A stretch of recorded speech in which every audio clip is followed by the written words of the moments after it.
Hey there, it's Hillary, and today I'm going to be doing my April wrap-up. Now, if you can see from my thumbnail, it looks like I didn't read very many books this month, but that is because I read mostly ebooks and I listened to a couple audiobooks this month. So in total for April, I read 5 books and or listened to. I recently discovered something at my local library, and I would imagine that it's very similar throughout libraries all over the US and maybe even like other countries too. But here, if you have a library card, you can check out ebooks and audiobooks from your library. So I just recently have gotten into this, and I've been checking out some ebooks and audiobooks from my library. That way I don't always have to be purchasing the newest books, and I can still get a chance to listen to them or read them. So the first book that I checked out, it wasn't a new book, but it's one that I've been wanting to read and I haven't got around to buying it or anything like that, was They Both Die in the End by Adam Silvera. And this was my first Adam Silvera book, and I really enjoyed it. I really enjoyed his writing style. I thought the idea for the book was really interesting. I will say that I wasn't as sad as I thought I was going to be. Like, I kind of thought that this book might make me cry just because I knew that it was going to be such a tragic ending. I mean, with a title like They Both Die at the End, you know what's going to happen. But I didn't, and then I started thinking maybe because the whole time I'm waiting for this to happen, it kind of took the climactic ending away from it. I don't know. I still think the ending was very tragic. I just didn't cry. The next book that I read, I actually did purchase on Kindle, and I bought this one on Kindle as well because I purchased the first one on Kindle when it was on sale, and that is One Darkthrone.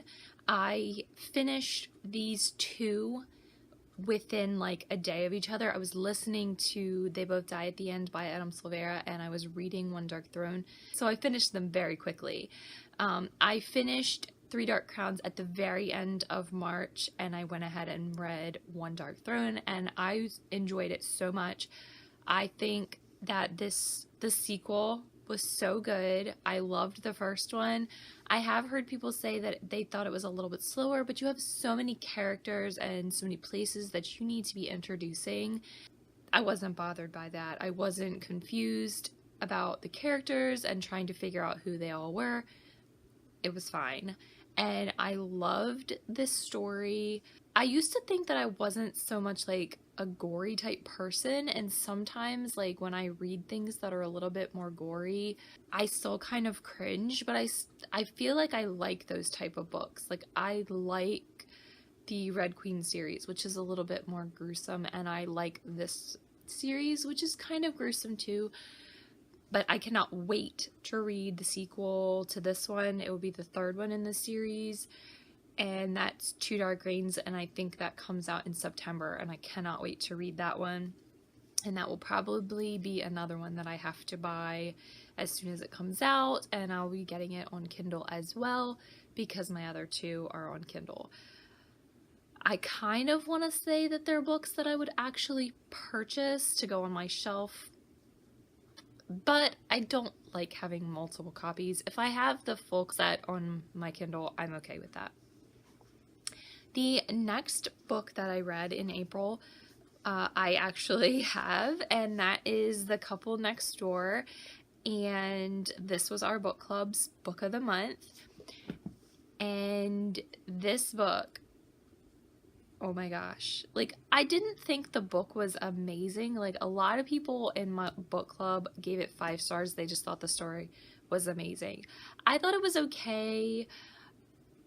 It definitely, like, if you like mystery type books, this one you will probably not figure out what is going on.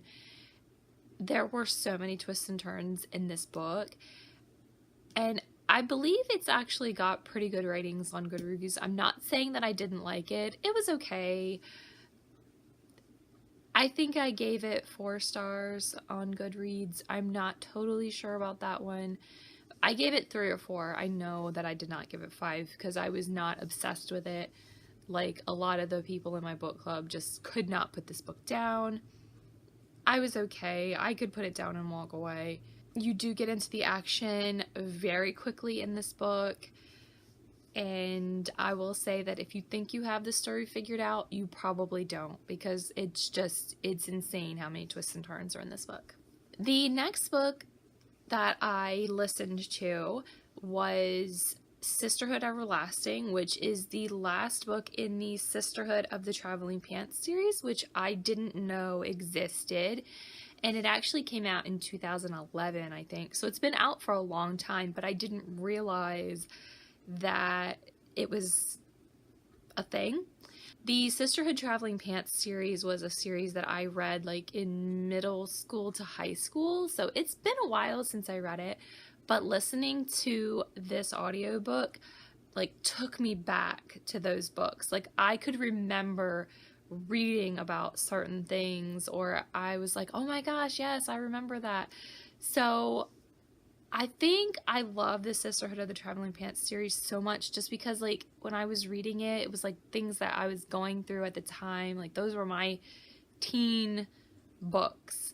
And so reading that, it just took me back to that time, and I just really enjoyed it. I will say that the synopsis did not prepare me for what was going to happen in that book. It took me a while before I was like, is this really happening? Like, is this for real? Because I didn't want to believe what was going on in the story was actually happening. I really wanted it to be a dream, or they had a misunderstanding. But no, it happened, and I was like totally shocked.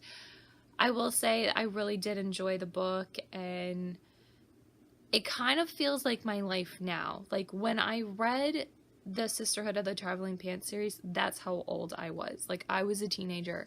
And then now this book takes place like 10 years after the last book. So they're in like their late 20s. I don't think they're quite in their early 30s yet, but it's like around that time. So that's how it feels for me. Like, I've been out of high school for 15 years now. So like, that's how this feels to me. Like how my life is now.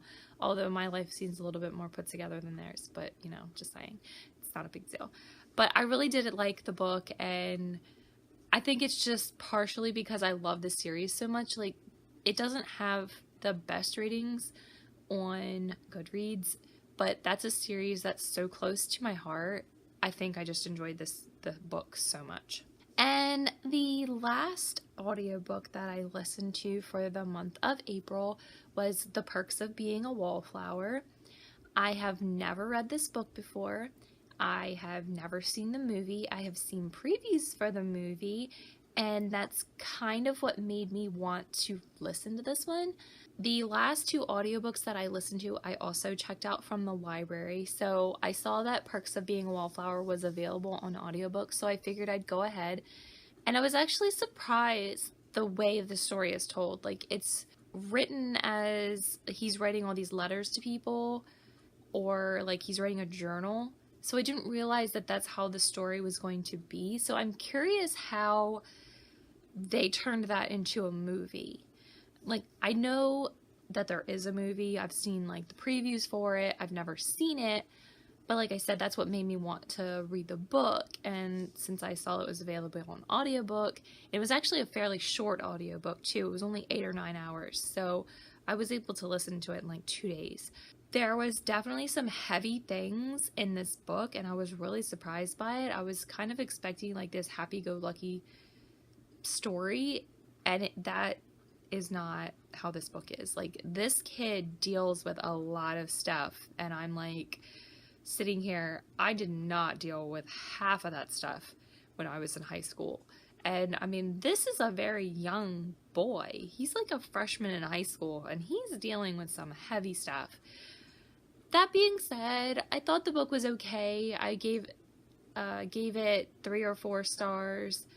I don't know if I would want to see the movie. If you've seen the movie and read the book and you think they did a good job, let me know. But like I said, this book is so heavy, and I don't know if that's something that I feel like watching.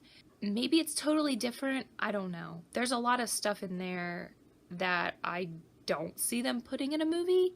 Some of the stuff that goes on, I can't see it happening in a movie, but I could be wrong. I don't know.